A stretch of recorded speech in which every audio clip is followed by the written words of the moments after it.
Hey guys, it's Marshall from Going Gear, and today we're going to take a look at the Nitecore SRT7 Revenger. This is going to be the in-depth review. If you want to see a much shorter one, we have that as well. Check the description. So pretty cool light with the SRT7. You've got a main white XML2 LED, 960 lumens on max output. You also have some RGB LEDs built in there, so you can actually select, using the rotary ring, RGB LEDs. Kind of a neat feature. You don't see a whole lot of lights on the market that have additional LEDs, additional colors and stuff like that. Usually you've got to stick a filter or something like that onto the light. But this one, it's all built in. If I can manage to not mangle the packaging too much, looks like I'm not going to be successful at that. Alright, so we'll go ahead and pull it out. I'll show you everything that you get.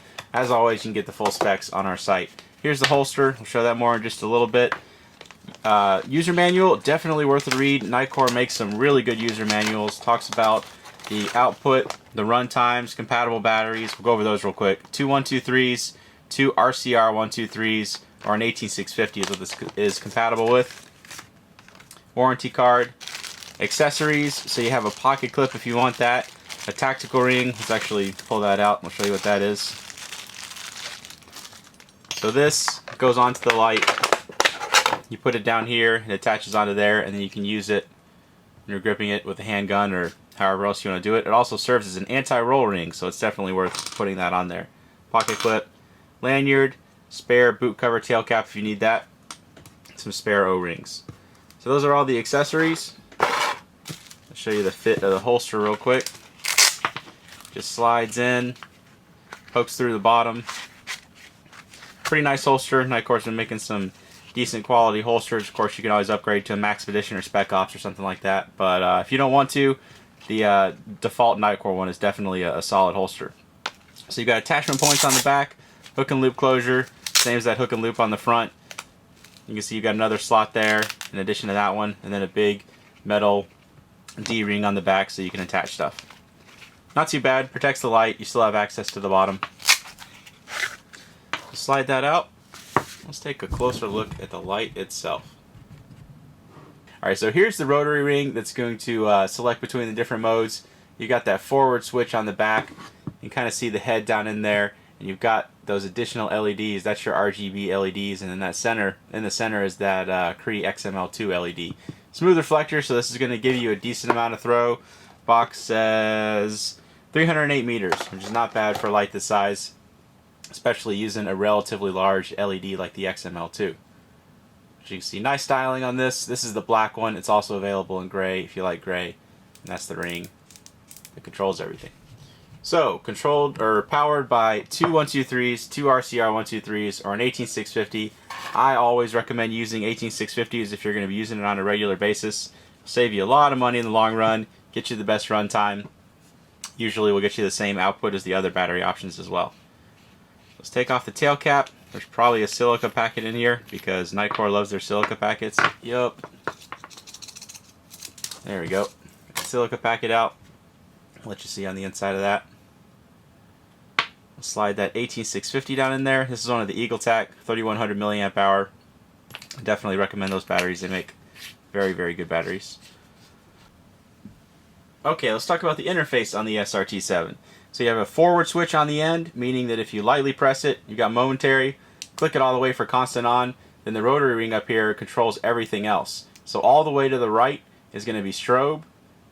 One detent to the left, and you go into the infinitely adjustable mode, where if you just turn the ring, you see it can adjust between the different brightnesses. It can go really high or really low. You can set it to be exactly where you want it to be. One more detent after that is in standby, so it's not going to be on, even though the rear switch is on. One more after that is red, green, blue, flashing red and blue, and then a beacon mode. So it'll flash every few seconds. Bunch of useful features in here. Definitely a combination that I've never seen before.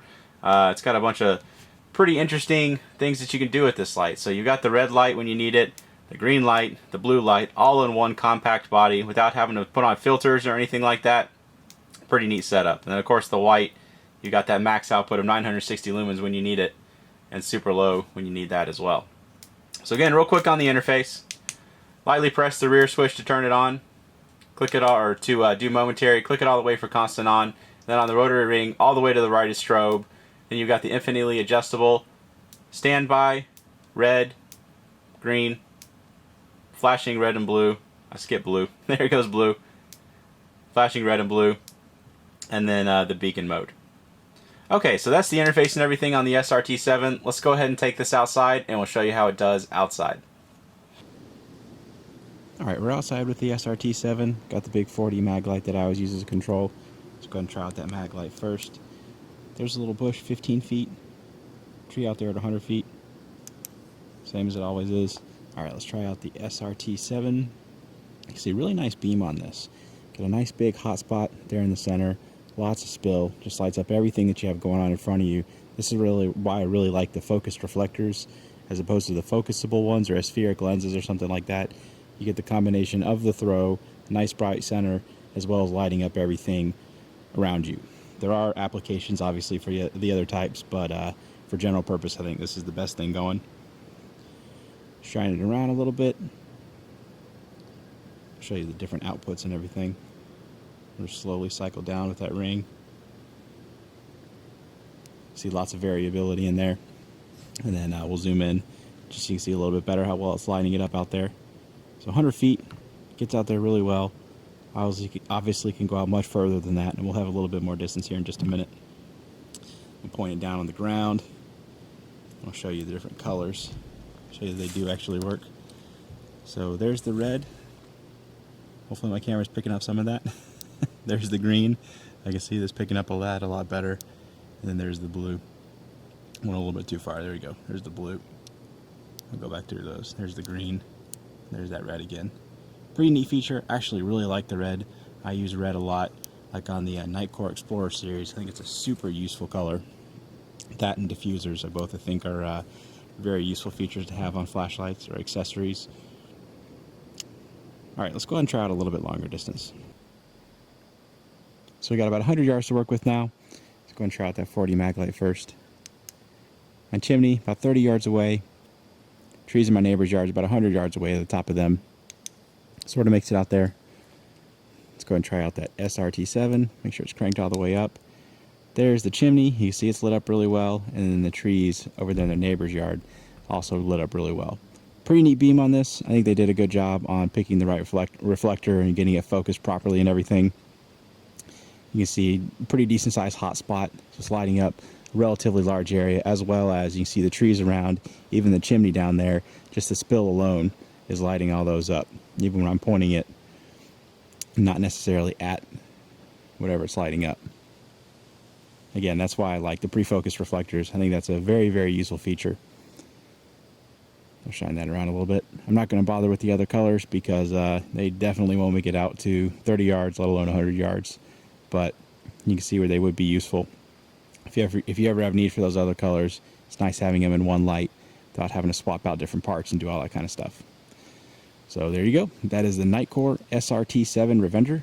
If you like it, you can buy it from us at goinggear.com. If you like the video, be sure to subscribe. We put out a ton of flashlight and gear videos. And if you have any questions or comments, you can reach us in the comments or at goinggear.com. Thanks for watching.